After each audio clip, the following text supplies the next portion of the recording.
entering the Lyndon B. Johnson Space Center, the home of human spaceflight and home to more than 10,000 dedicated men and women who work here. This isn't an exhibit or a theme park. This is the real thing. I'm Gene Cernan, Apollo astronaut. It is with great pride and pleasure that I welcome you on this tour.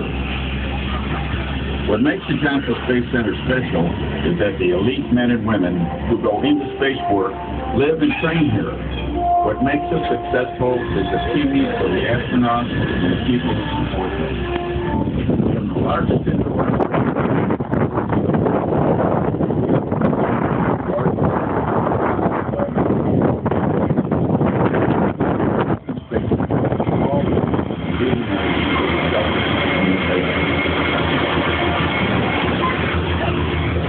I was the last human ever to accept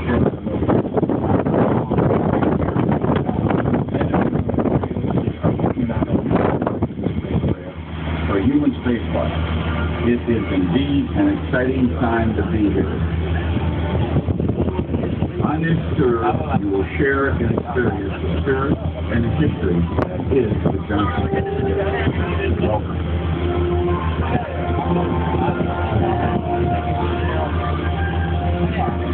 We choose to go to the moon. We choose to go to the moon.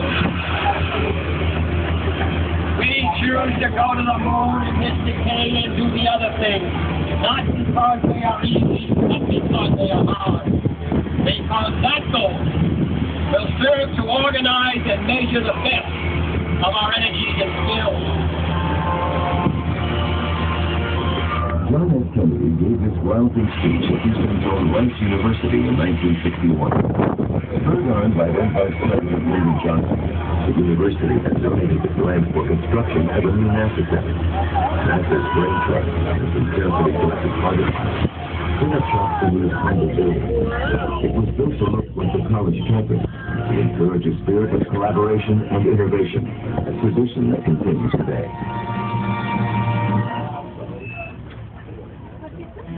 We're now approaching Rocket Park. We'll take a closer look at the rockets on the way back.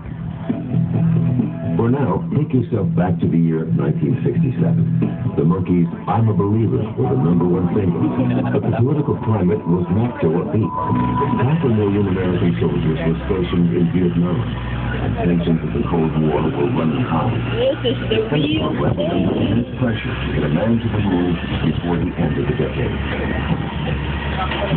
On January 27, 1967, tragedy struck the Apollo program. Flight Director Gene Cernan remembers that day. We were in mission control, testing the Apollo Command Service module. The tests that day haven't been going very well. We had problems with communications, we had problems with life support. A flash fire broke out in the command module. 3 astronauts, Virgil Gus Grissom, Ed White, and Roger Chaffee, died in the accident.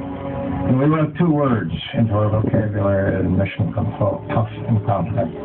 Tough meaning we will never again shirk from our responsibilities because we are forever accountable for what we do, or in the case of Apollo 1, what we failed to do. Competent will never again take anything for granted because as a team, failure in mission control is never an option. Up ahead and to your right is Building 17. This building houses the project office for Project Orion, America's next generation space transportation system. Skip Hatfield is the project manager for Project Orion. And this building, the design work that ultimately leads to that spacecraft is being conducted. The team here is leading a nationwide group of engineers from across NASA and the contractor community in developing this next generation of systems. It's a really exciting time for everybody involved, and we're all thrilled to be a part of it.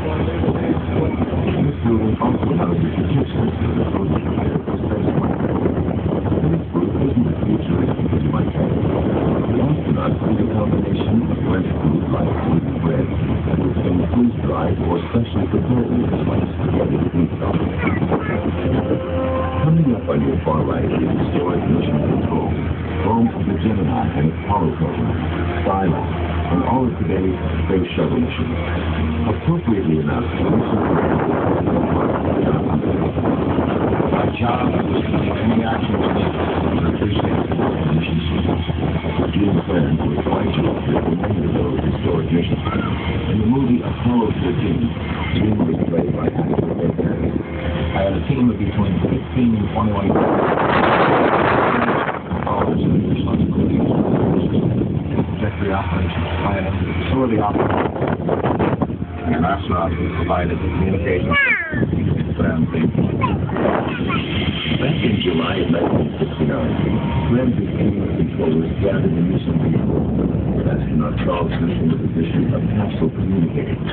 As the lunar lander neared the surface, the mood was tense. Getting down to the lunar surface was a battle. We had problems with communications, we had problems with our navigation, and as we got down close to the surface, we were running out of fuel. At the time that we touched down, we had less than 17 seconds of fuel remaining, and we were in the process of counting down a very difficult and very risky plan of decisions. When we shut the engine down, when the crew locked on the surface, it held the pledge that we had made with some controllers. We're now dear President John F. Kennedy and the crew of Apollo 1. Also hanging on the right is your large gray building. Just transected and around the corner, you see some large tanks. Those hold liquid nitrogen stored in chilly 320 degrees below zero. Behind them is a safe environment enriching the zone. The nitrogen is used to stimulate the cold water to be safe to the protected power of space. Astronaut Robert Kirby noticed his hands with longer than 1,000 spacewalk.